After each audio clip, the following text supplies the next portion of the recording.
back Joel Rubin, the former Deputy Assistant Secretary of State. Now, Joel, so many developments here. This training, though, so particular. How will the Patriot missile system boost Ukraine's strength against Russia and Putin?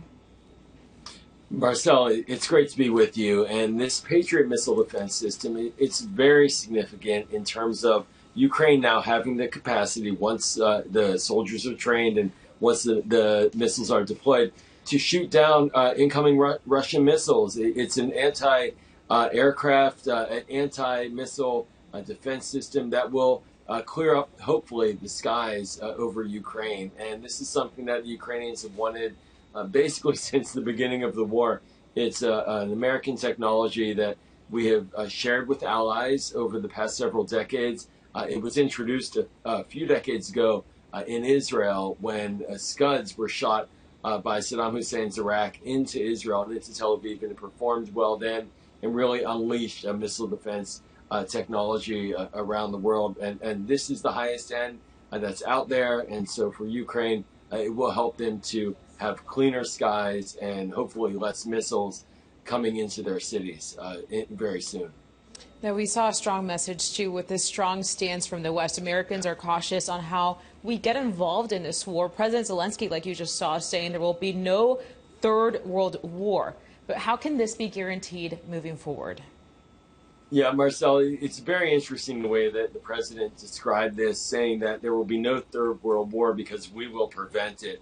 We in Ukraine will stop Russia from coming into Europe, creating a third world war. There's been a lot of discussion on the other side of this, saying that by continuing to support Ukraine, somehow that will encourage a greater war with Russia. But I think Zelensky has this right.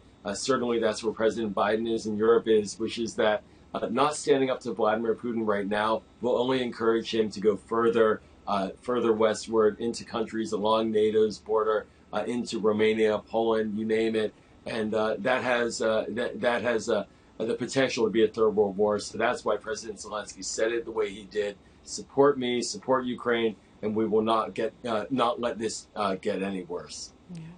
Now, new details stood out here. President Putin also recently replaced his military commander after just 3 months. Does this signal anything to you?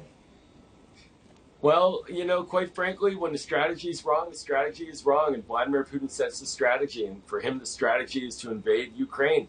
A merciless invasion, unplanned, unprovoked, and unnecessary. And he can replace all the leaders of the military that he wants, who, from his perspective, are making tactical errors. But that's because the strategy is wrong. Russia didn't believe that Ukraine would defend itself, didn't believe it would put up a fight, and did not believe that there would be the kind of support that we're seeing Ukraine get and that Ukraine has been getting for much of the past year. So that strategy is wrong, and until Vladimir Putin changes his strategy, he's going to continue to shuffle new generals into the lead and probably have the same negative results from his perspective. Yeah. Joel Rubin, a lot taking place. Again, thank you so much for coming here on our show and breaking this all down. We appreciate your time. My pleasure. We're going to be right back after a quick break. Don't go anywhere.